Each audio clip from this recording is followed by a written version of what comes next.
Bonjour à tous, je suis heureuse de vous retrouver pour une toute nouvelle vidéo sur ma chaîne Dina Coaching. Donc je me présente, je suis Dina, je suis coach personnel et professionnel et également formatrice en communication.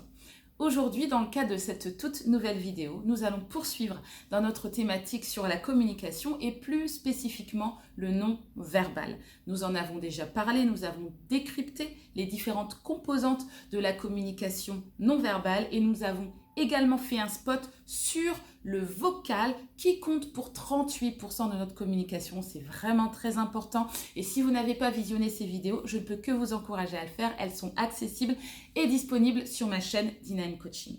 Aujourd'hui, nous allons aborder la part du visuel. Souvenez-vous, les 7, 38, 55, 7 pour le verbal, 38 pour le vocal et 55% de notre communication est constituée du visuel.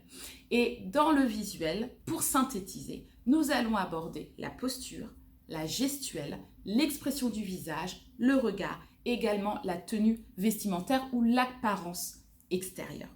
Dans le cadre de cette vidéo, nous aborderons les deux premiers points, à savoir la posture et la gestuelle. Alors, c'est parti! Que dire à propos de la posture? Il y a en réalité différents types de postures qui génèrent des attitudes différentes et qui peuvent marquer votre auditoire. Et nous allons faire deux distinctions au niveau de la posture. Tout d'abord, votre rapport à la verticalité et votre rapport au mouvement. Alors, que veut-on dire quand on parle de verticalité? Il y a deux manières d'appréhender notre rapport à la verticalité. Lorsqu'on se positionne devant un groupe, on peut soit être en extension, donc même je dirais en hyper-extension, c'est-à-dire les épaules très remontées et le torse un peu bombé qui pourrait donner une attitude de domination, une attitude un peu hautaine. Ça pourrait donner cette impression-là, ou alors être dans une espèce de contraction avec vous voyez, les épaules voûtées, le dos voûté, qui pourrait renvoyer plutôt une attitude de soumission, une attitude vraiment un peu de fuite, vous voyez. Alors, ce qu'il faudrait faire en matière de verticalité, c'est d'être dans sa propre verticalité, c'est-à-dire se tenir bien droit et veiller à, vous savez, comme en théâtre, à imaginer qu'on a une petite ficelle au-dessus de la tête et tout simplement la remonter. Et ça nous permet d'avoir un alignement entre nos épaules, nos hanches et la position de nos pieds dans le sol. Donc, on recherche ni à être dans quelque chose d'une hyper-extension, ni dans une espèce de contraction vers l'avant comme ça, mais d'être dans une véritable verticalité en se tenant bien droit. Ensuite, donc d'une part, j'ai parlé du rapport à la verticalité et il y a le rapport au mouvement. Et donc, il y a deux choses. Il y a soit le fait d'être plutôt vers l'avant, d'avoir des mouvements vers l'avant, et ça traduit une attitude de partage, d'ouverture vers les autres. Et c'est vraiment cette attitude-là qui est à encourager, qui est à accentuer. Et à contrario, il y a un rapport qui est plutôt vers l'arrière. Vous voyez, quand par exemple dans l'auditoire, on vous pose une question, vous pouvez avoir tendance à fuir, justement, à aller vers l'arrière, qui traduit une attitude de fuite, une attitude de crainte. Donc vous avez bien compris qu'on privilégie le fait d'être dans un mouvement vers l'avant, vers l'auditoire, pour davantage connecter justement avec notre public. Au niveau des pieds, l'idée est d'être bien ancré dans le sol, en ayant les pieds bien à plat et en parallèle. Ni un pied devant pour avoir un autre pied derrière, ni trop collé, ni trop écarté non plus. On garde cet alignement dont on a parlé tout à l'heure en matière de verticalité. Ensuite, ce qu'il faut savoir, c'est que finalement, la position générale de votre corps, l'inclinaison de votre tête, la façon dont vous allez vous positionner vis-à-vis de votre interlocuteur, lui transmet un message. Ça transmet un message inconscient. Est-ce que vous êtes une menace pour lui? Est-ce que vous suscitez plutôt quelque chose de bienveillant, de chaleureux, ou plutôt quelque chose d'agressif?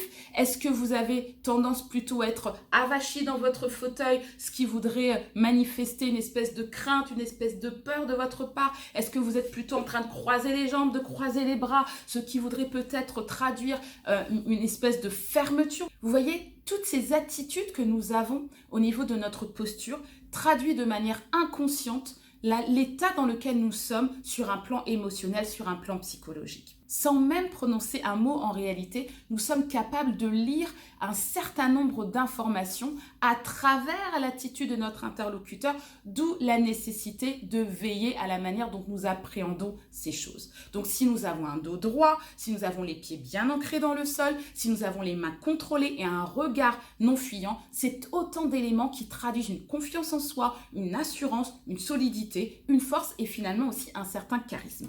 Par contre, si on a le dos courbé vers l'avant, si on a un regard fuyant, si on a les mains totalement torturées, etc., ça traduit une espèce une impression de timidité, de malaise, de mal-être, un manque de confiance en soi, une forme de nervosité. Et c'est absolument pas ce qu'on veut communiquer à notre auditoire. Et on veille à bannir toutes ces attitudes qui ne renforcent pas notre communication. Abordons maintenant le deuxième aspect en matière de visuel, la gestuelle. La gestuelle est révélatrice de notre état de communicant, je vous l'assure. Il y a par exemple des gestes parasites. Les gestes parasites, c'est par exemple le fait de jouer avec ses cheveux, le fait de toucher à ses accessoires, le fait de tout le temps remonter et faire redescendre sa montre, c'est jouer avec ses vêtements, c'est toutes ces petites choses qui n'ont absolument rien à voir avec le contenu de votre intervention. Et ce sont les signes d'une certaine forme d'émotivité ou d'un manque, d'assurance. Voilà. Et tous ces gestes-là sont à bannir. On bannit les gestes parasites. Il y a également des gestes fermés. Les gestes fermés, c'est le fait d'avoir les bras croisés, c'est le fait d'avoir les jambes croisées également, que l'on soit en position debout ou en position assise. C'est également, voilà, ce sont toutes ces attitudes-là de fermeture, de repli, ou ces gestes d'autocontact qui nous permettent de nous rassurer. Voilà, le fait de se toucher nous rassure, ça nous rassemble et ça nous rassure. Et bien, tous ces gestes-là de fermeture ou d'autocontact, voilà, sont également à éviter. Qu'est-ce qu'il faut faire? On veille à avoir une gestuelle ouverte et une gestuelle ample, une gestuelle qui est tournée vers notre auditoire. Donc ni dans l'autocontact, ni dans la fermeture, ni dans le parasitage, mais dans l'ouverture. Alors, les conseils que je peux donner en matière de gestuelle, c'est tout simplement lorsque vous êtes en position debout ou en position assise comme je le suis actuellement, de remonter les avant-bras au-dessus des coudes. Et lorsque vous remontez les avant-bras au-dessus des coudes, ça vous met dans une position dynamique. Et une fois que vous avez ces avant-bras remontés, eh bien, l'idée, c'est que vous accompagnez à travers vos mots votre discours. Votre gestuelle a pour objectif de crédibiliser, de renforcer votre discours. Et lorsque vous l'utilisez à bon escient, c'est exactement l'objectif que vous atteignez. Par contre, lorsque vous êtes dans une gestuelle de fermeture, une gestuelle saccadée, une gestuelle qui part dans tous les sens, eh bien, ça ne peut que décrédibiliser votre discours et lui faire perdre tout son poids. Vous voyez, aussi bien la posture que notre gestuelle en disent tellement long et vous permettent justement de gagner en assurance et de gagner en charisme vis-à-vis de votre interlocuteur. Vous voyez, là par exemple, j'utilise mes mains parce que j'ai l'habitude de le faire. Mais vous allez voir qu'au fur et à mesure, à force d'entraînement, en le faisant de façon tout à fait consciente, ça deviendra de plus en plus fluide et vous atteindrez votre objectif. Vous réussirez à être percutant, à être captivant vis-à-vis de votre auditoire, puisque finalement il y a certes ce que vous dites qui est important, mais il y a également la manière dont vous le dites et votre gestuelle rentre très très fort en ligne de compte. Voyez? Alors, lors d'une prochaine vidéo, nous allons poursuivre sur les autres aspects de la communication non verbale, en l'occurrence le visuel, en parlant de l'expression du visage, en parlant du regard, en parlant de la tenue vestimentaire, etc.